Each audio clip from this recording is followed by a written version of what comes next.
Right breaking news చేస్తున్నాం. TPCC అధ్యక్షుడు మహేష్ కుమార్ గౌడ్ అధ్యక్షతన గాంధీ భవన్ లో ఈ రోజు రాష్ట్ర కాంగ్రెస్ వ్యవహారాల కమిటీ సమావేశం జరగనుంది.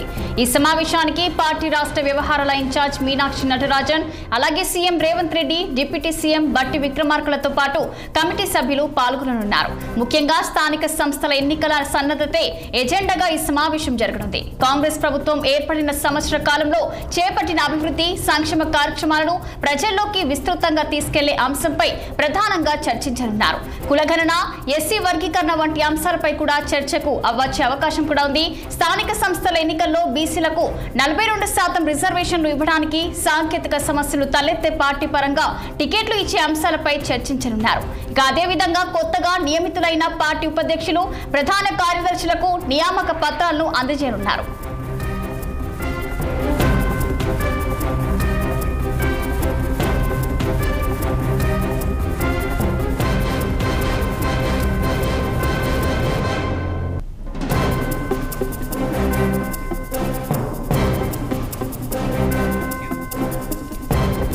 టీపీసీసీ అధ్యక్షుడు మహేష్ కుమార్ గౌడ్ అధ్యక్షతన గాంధీ భవన్ లో ఈ రోజు రాష్ట్ర కాంగ్రెస్ వ్యవహారాల కమిటీ సమావేశం కానుంది.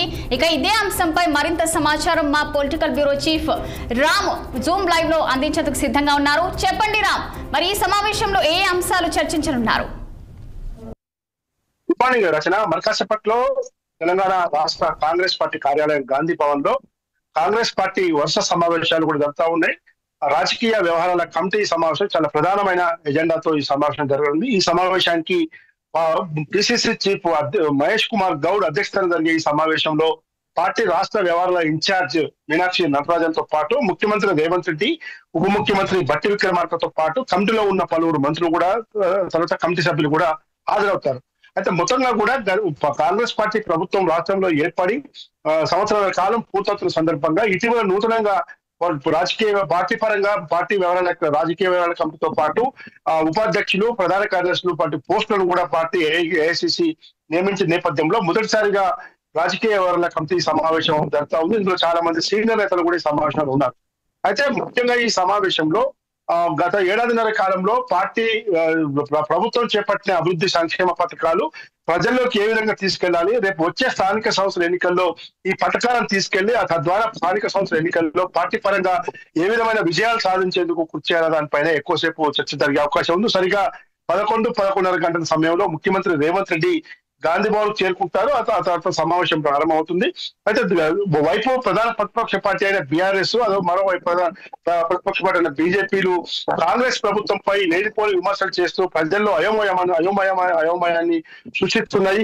వీటన్నిటి ఎదుర్కోవడం కోసం కాంగ్రెస్ పార్టీ సైనికులు పెద్ద ఎత్తున పనిచేయాలని చెప్పి, క్రమశిక్షణ గల కార్యకర్తలుగా పనిచేయాలని చెప్పి పార్టీ ఇప్పటికే చెప్తా ఉంది. అనేక కార్యక్రమాలు ఈ రోజు మనం ప్రజలకు తీసుకెళ్తారు. ముఖ్యంగా రైతు భరోసా దాదాపు 70 లక్షల మంది రైతులకు 15 ఎకరాల వరకు ఉన్న రైతు కుటుంబాలందరికీ కూడా రైతు భరోసా కింద సంవత్సరానికి 12,000 రూపాయలు చొప్పున ఏదైతే ఇస్తామన్నాము అది అమలు చేసి తీరాము. అదేవిధంగా రుణమాఫీ కూడా 20,000 కోట్ల రూపాయల రుణమాఫీ చేశాము. దాంతో పాటు ఇంకా 6 గ్యారంటీలు 100 రోజుల్లో అని చెప్పి కొన్ని స్కీములు అమలు చేస్తున్నాము. అయినా కూడా ఇంకా ప్రజల్లో ఇంకా చాలా పెద్ద ఎత్తున మనం తీసుకోలేకపోతున్నాము. ఇది మన యొక్క వెనుకబాటుతనం అని చెప్పి భావించాలని చెప్పి కాంగ్రెస్ పార్టీ అంతర్గతంగా పెద్ద ఎత్తున చర్చ జరుగుతా ఉంది.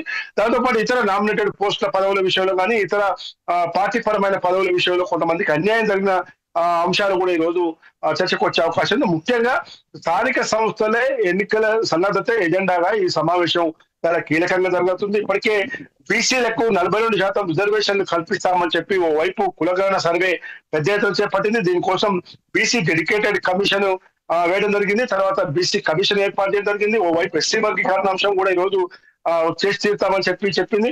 ఈ పరిస్థితుల నేపథ్యంలో రేపు ఒకవేళ ఎన్నికల నియమావళి ప్రకారం 42% రిజర్వేషన్ల ప్రక్రియ ఒకవేళ కొనసాగకపోతే పార్టీ పరంగా ఇస్తామని చెప్పి ముందే చెప్పాం కాబట్టి పార్టీ పరంగా కూడా 42% టికెట్లు ఇచ్చే విధంగా కూడా ఇప్పటి నుంచే మనం ప్రిపేర్ కావాలి. ఒకవైపు సర్పంచ్ ఎన్నికలు పెట్టాలని చెప్పి ప్రభుత్వానికి హైకోర్టు కూడా ఇటీవల చెప్పింది.